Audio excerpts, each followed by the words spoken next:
कंगना रनावत के जो एयरपोर्ट पे चाटा पड़ा था, आपको याद होगा, वो इसलिए पड़ा था क्योंकि उसने पंजाब की जो किसान महिलाएं, किसान परिवारों की जो बुजुर्ग आई हुई थी, उन जैसे कंगना रनावत यूज करी, क्योंकि कंगना रनावत खुद बच्चों को कह रही है कि गटर तो मैंने बोल दिया। अब आप कंगना रनावत के लिए गटर से बढ़कर क्या बोल सकते हैं, पूछा। तब तो दर्द नहीं हुआ, क्योंकि तब आप कहने वाले थे और सामने वाला सुनने वाला था। आज जब आप कब ट्रोल नहीं होती, कंगना रनावत हर मुद्दे पर ट्रोल होती है, क्योंकि वो बनी ही ट्रोल होने के लिए है।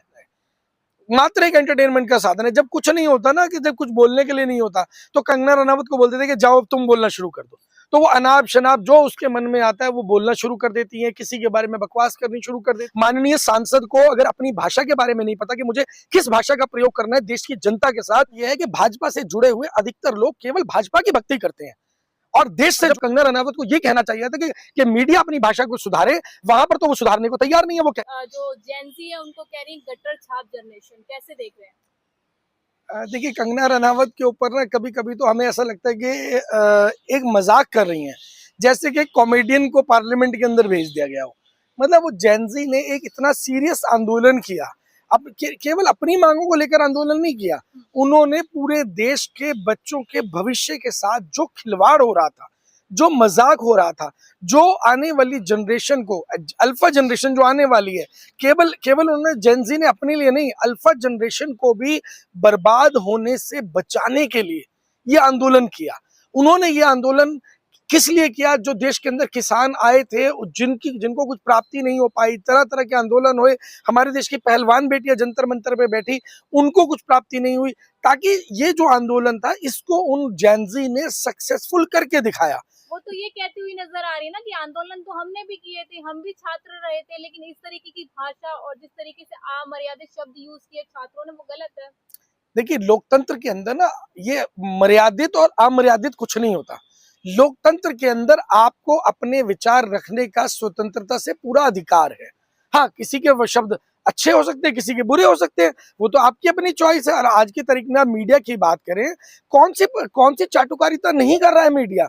वो तो यहाँ तक प्रधानमंत्री से पूछ लेते हैं कि आम काट के खाते हो कि चूस के खाते हो। ये मीडिया की भाषा है। मीडिया अपनी भाषा पे लगाम लगाए, जब मीडिया की अपनी भाषा पे लगाम नहीं है, और जब कंगना रनावत को ये कहना चाहिए था कि मीडिया अपनी भाषा को सुधारे, वहां पर तो वो सुधारने को तैयार नहीं है, वो कहने को तैयार नहीं है। कंगना तो खुद जो है वो कभी कभी गोदी मीडिया की भाषा बोलने लग जाती है। लेकिन अब वो कह रही है ना कि मीडिया मुझे कुछ व्यू के लिए ट्रोल कर रही है, मीडिया ट्रोल करती हुई नजर आ रही है मेरे शब्दों को। कंगना रनावत कब ट्रोल नहीं होती? कंगना रनावत हर मुद्दे पर ट्रोल होती है, क्योंकि वो बनी ही ट्रोल होने के लिए है। कंगना रनावत के जो एयरपोर्ट पे चाटा पड़ा था, आपको याद होगा, वो इसलिए पड़ा था क्योंकि उसने पंजाब की जो किसान महिलाएं, किसान परिवारों की जो बुजुर्ग आई हुई थी, उनके लिए शब्द यूज किए थे कि 100 रुपए के लिए ये लोग आंदोलन में आकर बैठ जाते हैं, इसलिए उसको चाटा पड़ा था। और अब जिस तरीके से उसने जेन ज़ी के बारे में बोला, तो उसमें से भी कोई ना कोई निकलेगा। अभी जेन ज़ी ने तो सरकारी नौकरी ज्वाइन करनी शुरू नहीं की है, लेकिन आने वाले समय के अंदर आके आप देखेंगे तो ये जेन ज़ी वो है जो रिएक्ट करता है, जवाब देता है, और सही समय। जेन ज़ी आजादी का गलत यूज कर रहे हैं। जिस तरीके से जो प्रोटेस्ट हुआ है जंतर मंतर पर, जो नारे लगाए थे, जो मीम बनाए थे, उनको लेकर कहा, और खासकर हिंदू महिलाओं को, जो हिंदू छात्राएं थी, उनको लेकर भी कहा है कि ये लोग कहीं ना कहीं जो जनरेशन है वो गटर छाप हो गई है। देखिए, मैं फिर वही बोलूंगा, वो उनको तो बोल रही है कि आप अपनी भाषा पे संयम नहीं रख रहे, और जब खुद कंगना रनावत बोल रही है कि वो गटर छाप हो गए हैं, तो भाषा पे संयम। चलो, वो बच्चे तो माननीय सांसद नहीं हैं, लेकिन आप तो माननीय सांसद हैं। आपको अगर इतनी असभ्य भाषा बोलनी पड़ रही है, माननीय सांसद को अगर अपनी भाषा के बारे में नहीं पता कि मुझे किस भाषा का प्रयोग करना है देश की जनता के साथ, तो आप क्या आदर्श स्थापित कर रहे हैं? कहते हैं कि जो बच्चा होता है वो बाप से 2 कदम आगे चलता है, और देश के सांसद जिस भाषा का उपयोग कर रहे हैं, 50 करोड़ की गर्लफ्रेंड किसने बोला था? बताइए ना, किसने बोला था आपका मंगलसूत्र चोरी हो जाएगा? तरह तरह की 50 बातें अगर मैं कहने लगूं तो बहुत सारी चीजें हैं जिनके बारे में यहाँ बोला गया। देश के अंदर महिला सुरक्षा बोला गया, बेटी पढ़ाओ की जगह बेटी पटाओ बोला गया, वहां तो इनको भाषा नहीं समझ में आई, और आज ये बोलने चले हैं कि जो है वो जेन ज़ी जो है वो गलत भाषा का प्रयोग कर रहा है। जो भाषा आपने दी है, जेन ज़ी केवल उसी ट्रैक पर आगे चलते हुए अपनी भाषा का प्रयोग कर रहा है। अगर आप सही मायने में उनको रोकना चाहते, समझाना चाहते, तो उनके मार्गदर्शक बनिए, ये लेकिन जेनजी है, इसे सर आपने भी देखा कि जी जंतर मंतर पर जो छात्रों ने, जी कुछ छात्रों ने, सभी ने नहीं जी लेकिन कुछ छात्रों ने अपनी भाषा में संयम नहीं रखा, जी गलत शब्दों का यूज किया, प्रधानमंत्री की माँ को लेकर भी कुछ कहा, तो कहीं ना कहीं वो भी तो सही है ना कि इस तरह की भाषा नहीं यूज करनी चाहिए। जेंजी हो, अपनी मांगे रखो, लेकिन शब्दों का इस्तेमाल सही करो ना। जब आप किसी की माँ के लिए 50 करोड़ की गर्लफ्रेंड शब्द यूज करते हैं, जब दिल्ली के मुख्यमंत्री अरविंद केजरीवाल जी के लिए ऐसे असभ्य शब्द उनकी माता जी के लिए यूज किए जाते, तब तो किसी ने सवाल नहीं पूछा, तब तो दर्द नहीं हुआ, क्योंकि तब आप कहने वाले थे और सामने वाला सुनने वाला था। आज जब आपको बोला गया तो आपको सुनने में तकलीफ हो रही है। अरे भाई, अगर मजाक सह नहीं सकते ना तो मजाक करो भी मत, असभ्य भाषा सह नहीं सकते ना तो असभ्य बोलो भी मत। और अभी भी समय है, ये चेतावनी है कि आप अपनी भाषा पे संयम रखें, सभी सांसद अपनी भाषा पे संयम रखें।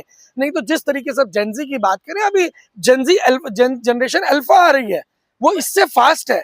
वही सौरभ दास ये कह रहे हैं कि कंगना रनावत को खुद बीजेपी सीरियस नहीं लेती, तो हम लोग क्या सीरियस? मैंने यही बोला ना आपको, कंगना रनावत एक कॉमेडियन के तौर पे भाजपा के, देखिए मैं क्या तो रहा हूँ, वो उनको माननीय सांसद, हमारे लिए तो माननीय सांसद है, लेकिन भाजपा के जो लोग हैं उनके लिए वो मात्र एक एंटरटेनमेंट का साधन है, मात्र एक एंटरटेनमेंट का साधन है। जब कुछ नहीं होता ना, कि जब कुछ बोलने के लिए नहीं होता, तो कंगना रनावत को बोलते थे कि जाओ अब तुम बोलना शुरू कर दो, तो वो अनाप शनाप जो उसके मन में आता है वो बोलना शुरू कर देती है, किसी के बारे में बकवास करनी शुरू कर देती है। लेकिन बात यही है, एक मैच्योर सांसद कभी भी ऐसे असभ्य शब्द नहीं यूज करता जैसे कंगना रनावत यूज कर रही है, क्योंकि कंगना रनावत खुद बच्चों को कह रही है कि गटर तो मैंने बोल दिया। अब आप कंगना रनावत के लिए गटर से बढ़कर क्या बोल सकते हैं, क्योंकि बच्चे तो पेरेंट्स से 2 कदम आगे ही जाते हैं ना, तो वो तो कंगना रनावत से 2 कदम आगे बढ़ के ही बोलेंगे। अब क्या बोलेंगे यहाँ तो मैं नहीं बोल सकता, लेकिन जनरेशन तो बोलेगी ना, वो तो जवाब देंगे। कंगना को लेकर अलग अलग राज्यों में विरोध हो रहा है, उनकी फोटो पर चप्पल मारा जा रहा है जिस तरीके से, उस पे क्या कहेंगे? देखिए, मैंने अभी तो बताया, ये तो कुछ भी नहीं है। और ये तो इस वक्त में, जिस वक्त में कंगना रनावत देश के जनरेशन से, यंग जनरेशन, यूथ से, युवाओं से पंगा लेने का काम करी, इस वक्त ये समय था कि जब वो युवाओं के साथ खड़ी होती, उनकी लोकप्रियता बढ़ जाती। जब बच्चों के ऊपर पैलेट गन चलाई गई तो वो वहां जाकर खड़ी होती कि आप खड़े होइए, मैं आपके साथ आ रही हूँ। तो ये कह रही थी कि उस दिन तो हमें संसद के अंदर डर लग रहा था, जिस दिन मतलब मार्च निकाली गई थी, बच्चों से डर लग रहा था, छात्रों से डर लग रहा था, डर लग रहा था ना। अभी तो बच्चे जो है संसद तक पहुंचे भी नहीं थे। जो कहा जाता है ना कि जिस दिन यंग जनरेशन संसद तक पहुंच गई, ये लोग झोला उठाकर देश छोड़कर चले जाएंगे। आपने देखा, गेट तक पहुंचे थे युवा, कुछ चंद युवा, और प्रधानमंत्री जी पिछले गेट से 5 मिनट के अंदर गाड़ी पकड़ के निकल गए थे। तो ये बाकी सांसदों को आप क्या सोचने की हमारे रुकेंगे? ये तो इन्होंने सबने अपने लिए इंतजाम किए हुए हैं, विदेशों के अंदर कोठियां बनाई हुई हैं, अपने इंतजाम किए हुए हैं। जिस दिन देश का युवा संसद में जाएगा, उस दिन ये लोग संसद छोड़कर अपना बोरी बिस्तरा लेकर झोला उठाकर विदेश चले जाएंगे, ये यहाँ नहीं रहेंगे। लेकिन इन मामलों को लेकर कहा जाता है जो ओम बिरला जी भी लगातार चुप है, क्योंकि संसद का मामला है, जी, मामलों को लेकर ओम बिरला को एक्शन लेना चाहिए कंगना रनावत को। देखिए, ओम बिरला तो, मैंने आपको अक्सर मैं एक चीज कहता हूँ कि भारतीय जनता पार्टी बड़ी ऑर्गेनाइज पार्टी है। मेरे से किसी आपके मीडिया वाले बंधु ने सवाल भी पूछा था जब धर्मेंद्र प्रधान के बारे में, तो मैंने उनको भी जवाब दिया था कि इस्तीफा धर्मेंद्र प्रधान ने नहीं दिया है, ये तो रात को निर्णय हो चुका था कि धर्मेंद्र प्रधान अगले दिन इस्तीफा देंगे। तो भाजपा ऐसा नहीं है कि आगे तुरंत इस्तीफा दे दिए या धर्मेंद्र प्रधान ने इस्तीफा दे दिया। इस्तीफा भारतीय जनता पार्टी के कार्यालय में शाम को बैठकर डिसाइड होता है। कौन सी गाली किसको देनी है ये रात को डिसाइड होता है, किसकी माँ को गाली देनी है वो रात को डिसाइड होता है, किसके मंगलसूत्र के चोरी होने की बात करनी है, ये सब भारतीय जनता पार्टी में रात को डिसाइड होता है। एक बहुत ही ऑर्गेनाइज कंपनी के रूप में, या कहीं लुटेरों की कंपनी के रूप में भारतीय जनता पार्टी पूरे देश को लूटने का काम कर रही है। और अब इनको अगर आप रोकना चाहते हैं तो देश के युवाओं को तो आगे आना ही पड़ेगा, और इसके अलावा तो कोई विकल्प बाकी ही नहीं बचता है। संसद का मामला है तो क्या इनके संसदीय जो है संसदीय पोस्ट पर क्या सवाल नहीं उठना चाहिए, जिस तरह से राहुल गांधी का एक भाषा को लेकर के, एक शब्द को लेकर के उनकी संसद सदस्यता चली गई थी? नहीं उठेगा ना। देखो, मैं आपको बता रहा हूँ कि देश के भविष्य को उन्होंने, मैं आपको बता देना चाहता हूँ कि कोई सवाल नहीं उठेगा। इसका सबसे मुख्य और इम्पोर्टेंट रीजन क्या है? इसका रीजन ये है कि भाजपा से जुड़े हुए अधिकतर लोग केवल भाजपा की भक्ति करते हैं और देश से जुड़े हुए लोग देश की भक्ति करते हैं। तो यहाँ फर्क है। भाजपा भक्ति या देशभक्ति? भाजपा भक्ति गद्दारों के लिए है, देशभक्ति राष्ट्रवादियों के लिए।